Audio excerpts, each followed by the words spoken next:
The same way you see the United States and Europe is the same way the Egyptians, the Lebanese. Thankfully, I hire a lot of Ghanaians, Beninois, Togolese from Africa. They see Nigeria as their USA.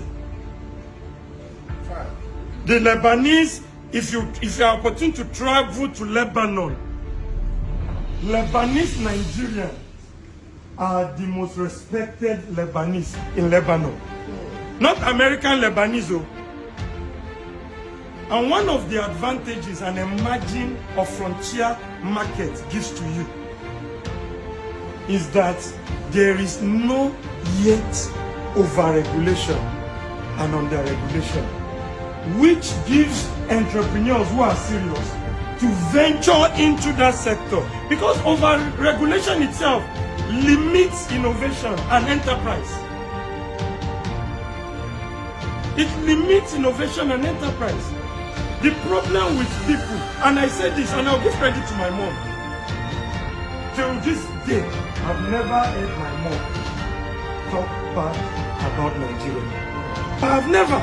As a teenager, my mom told me, you can make it easiest legitimately in Nigeria than anywhere. Thankfully, they had lived in the UK. She and my dad, before they came back to Nigeria.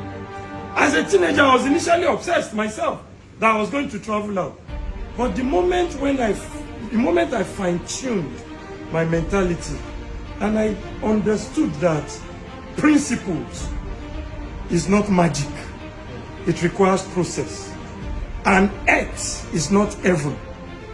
So you are going to have a great deal of breakfast, lunch, and dinner with frustrations, challenges, losses, pain. They are universal realities. With all the billions, millions of dollars, do research in Canada, US, there are more startup failures even in US than in Nigeria here.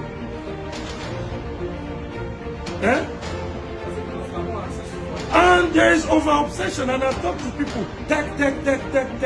We do not need more of tech. Tech is an enabler. Before tech can create so much wealth, there must be a lot of brick and mortar industries. This is a restaurant here, they use software. There will be no need for software without the restaurants. So industries must be built, mature, before you bring in tech into it. And tech will not provide the number of jobs that we need in Nigeria. And the richest people in Nigeria will not come from tech.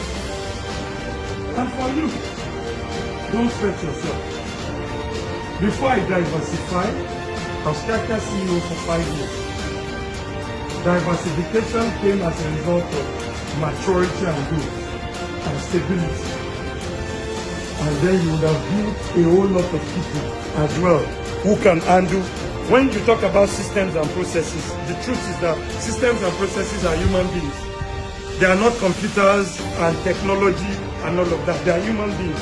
You build their capacity, you build their credibility, you build their loyalty, you build their commitment. And until you get to that stage where people are also willing to stake their time and their future to your vision, you've not started going.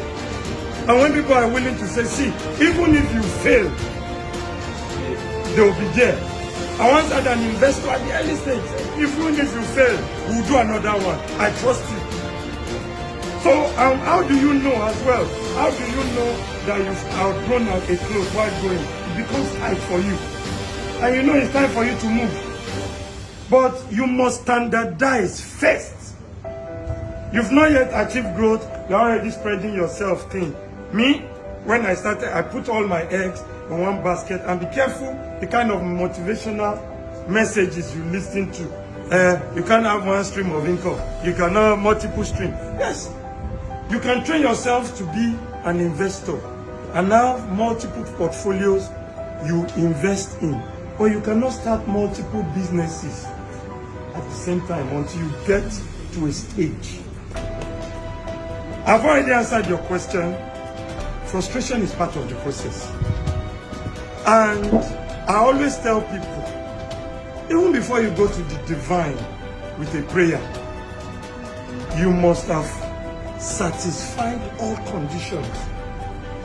And in my own personal experience, I'm not talking about others. If everything satisfies a condition, it will work.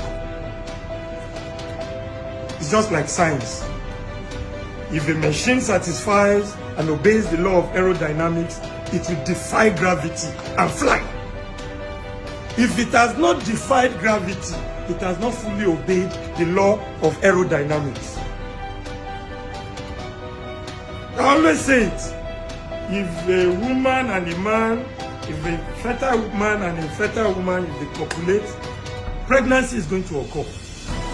It's not a function of prayer. It's going to occur and you cannot reverse it. Fertilization will happen and it will lead to pregnancy. So, wherever you are, do it wholeheartedly, not perfunctorily. I see a whole lot of people, a whole lot. Things are not working. By the time I sit down and analyze, even the people discover that you've not done this thing as you ought to. Like the Bible will say, everyone proclaims his or her own faithfulness, but it's the Lord that finds them out. Everybody in your own eyes, I have been faithful. But if you sit down and analyze dispassionately, you still realize the inadequacy. Thank you. God bless you.